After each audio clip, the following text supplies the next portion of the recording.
Qu'est-ce qui se passe en République gabonaise? Union, travail, justice. Eh bien, la République gabonaise est dirigée par le général de brigade, Brice Clotaire Nguema.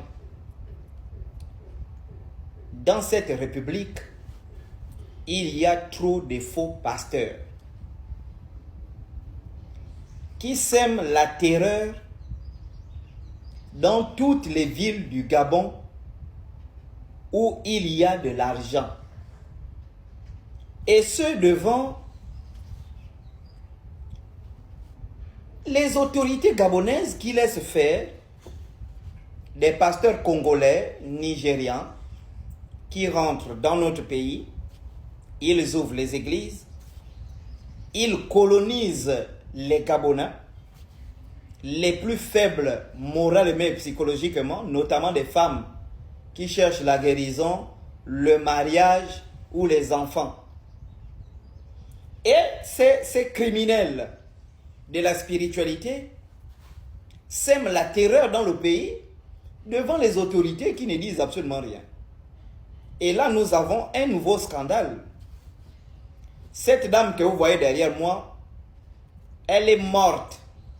Je crois vendredi ou samedi, elle est morte, cette dame.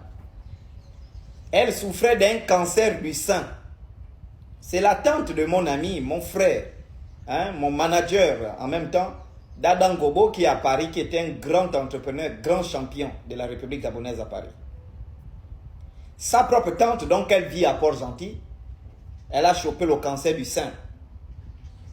Les parents, les voisins, les amis lui ont dit, va te faire opérer, même si tu vis avec un sein, il n'y a pas de souci.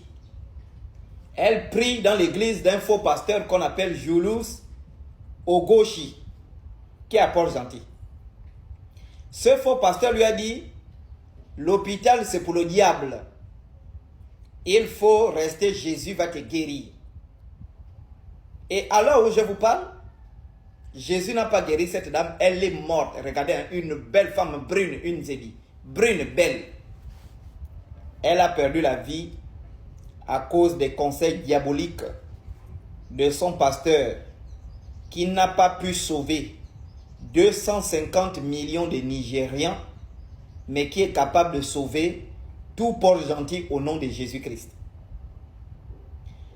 Aussi longtemps que j'aurai le souffle de vie, aussi longtemps que j'aurai la force, je parlerai de ces criminels.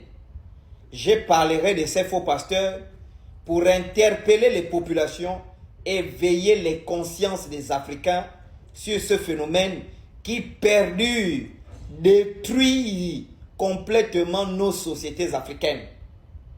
On m'a taxé, on va me taxer de tous les noms, antichrist, anti-chrétien, je suis contre la Bible, enfant du diable. On n'a rien à foutre. Aussi longtemps que le mal et le mensonge existent, nous serons toujours là pour dénoncer. Donc je vous annonce que je vais vous raconter toute l'histoire en live pour que ce pasteur soit interpellé, arrêté par notre police judiciaire afin qu'il soit rapatrié dans son pays d'origine où il y aura des cris et des grincements de dents à son arrivée.